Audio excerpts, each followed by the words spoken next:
This is a movie I think I've heard talked about like twice, like total, over the course of my entire 21 years of life. I think I've only heard this film talked about like once or twice. And that is really upsetting because it's on a very popular streaming service with a very popular actor doing something he normally doesn't do. And I can't believe I haven't heard more about this. Not that it's perfect, but I'm really excited to talk about 1 Hour Photo.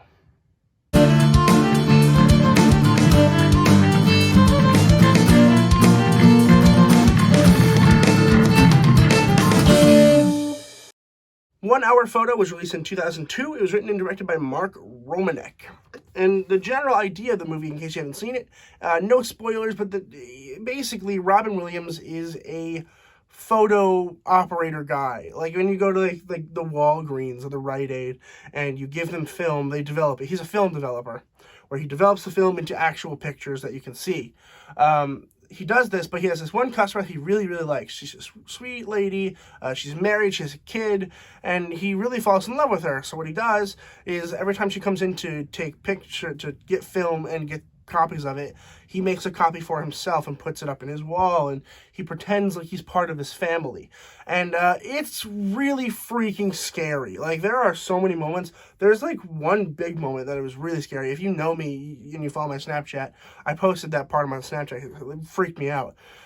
There's a really creepy, scary moment in here that was like actually viscerally scary. But the rest of this film is just really creepy and uneasy. Because, like, this is such a thing that could easily happen. Like, I could just work at the photo place and be a horrible person and take everyone's photos, and no one would know. Like, that's horrible. That's horrifying. It makes me not want to develop film. Like, it makes me not want to have a film camera because I don't want to have to go there to develop the film. But it's really creepy, and there's like almost no comedy. There's almost no satire. There's some feel-good moments, but it's always shadowed by just really creepiness, and I like that a lot. I like the kind of dissonant tones we get here between the kind of, you know, Robin Williams wants to be an uncle to the young boy, but also is a scary man. So it's a complicated feeling and mixture of tones, but it works really well for this movie. I don't think I've ever seen a movie with a mixture of this many tones work so cohesively. There's so many like moments where I literally was like, I had to sit up in bed, like on the edge of my bed to like watch this because I was so like freaked out and creeped out. It's definitely one of my favorite like psychological thrillers of the recent memory. I think it's really chilling, and that all has to go mainly to Robin Williams, who gives a chilling performance in this movie. He's horrifying, and like, we've seen him do relatively straightforward performances before, like with The World According to Garp and Seize the Day, and which was awful, but even that one about death, What Dreams May Come. We've seen him do like these kind of straightforward performances, but I've never seen him do a scary performance before. Like, I guess there's some scary moments where he's like, pretty menacing, like in Jumanji, but like he's never been a psychological thriller horror kind of guy, and I really like that he kind of stepped up his game here to do this. He's proving to the world he is an actor, not a comedian, although yes, he's also a comedian. But I think there will probably be more similar things in the future down the line for Robin Williams.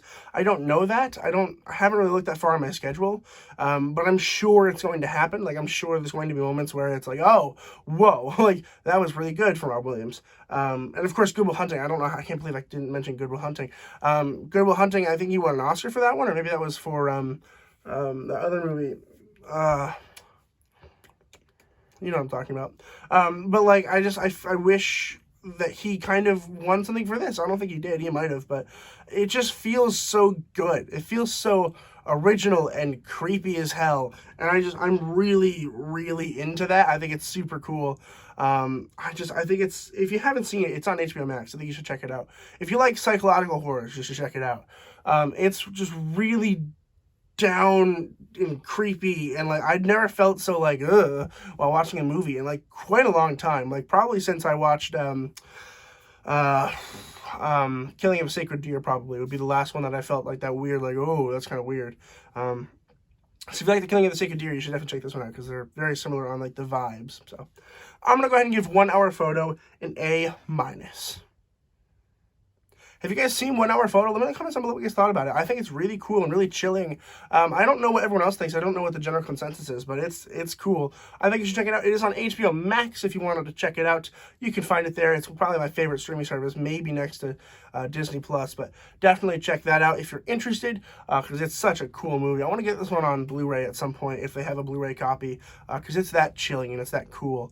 But you should definitely check it out if you have the time, and please consider subscribing because it helps me out a whole lot. I really would truly appreciate it. And as always, keep watching movies and television, stay educated, and I'll see you guys in the next video.